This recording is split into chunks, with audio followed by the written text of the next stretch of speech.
कमलाकर मुरलीधर रेणुके, उपाध्यक्ष रेणुराई गोंधळी समाज संघटना, छत्रपती संभाजीनगर। आज सकाळपासून आदिमायाशक्ती रेणुका मातेची मिरवणूक काढण्यात आली। त्यामध्ये जवळपास 25 संबळ आणि 400 ते 500 समाजाचे प्रतिनिधी कार्यक्रमासाठी मिरवणुकीसाठी उपस्थित होते।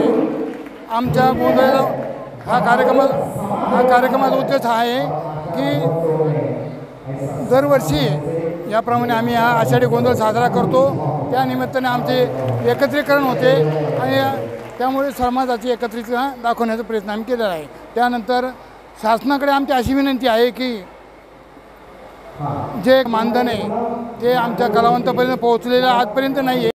समाजामधील शिकलेल्या मुलांचा सत्कार या कार्यक्रमाद्वारे केला जातो आणि त्यानंतर आम्ही आमच्याच सहभागातून सर्व समाजाच्या सहभागातून या ठिकाणी एकत्रीकरण करून या ठिकाणी थोडा भोजनाचा कार्यक्रमही देण्यात येतो।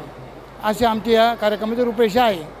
पारंपरिक कला असल्यामुळे ज्या पारंपरिक संबळ वादक, पारंपरिक तुणतुणं वादक, पारंपरिक गायन या माध्यमातून गोंधळे याला प्रमाणपत्राची गरज नाही आहे, कारण मुळच पारंपरिक गोंधळी आहे आणि त्यामध्ये हा समाज भटक्या समाजामध्ये येत असल्यामुळे या समाजाकडे कोणी लक्ष घातलेलं नाही अशी आमची मागणी आहे। आणि आमचं मागणी अशी आहे की बाबा ज्याचे 50 वय झाले तुम्हाला जर पाहिजे असेल तर समजूर कलावंत घेऊ, त्याची परीक्षा घ्या, त्याचे हे करा आणि त्यांना मानधन चालू करावं।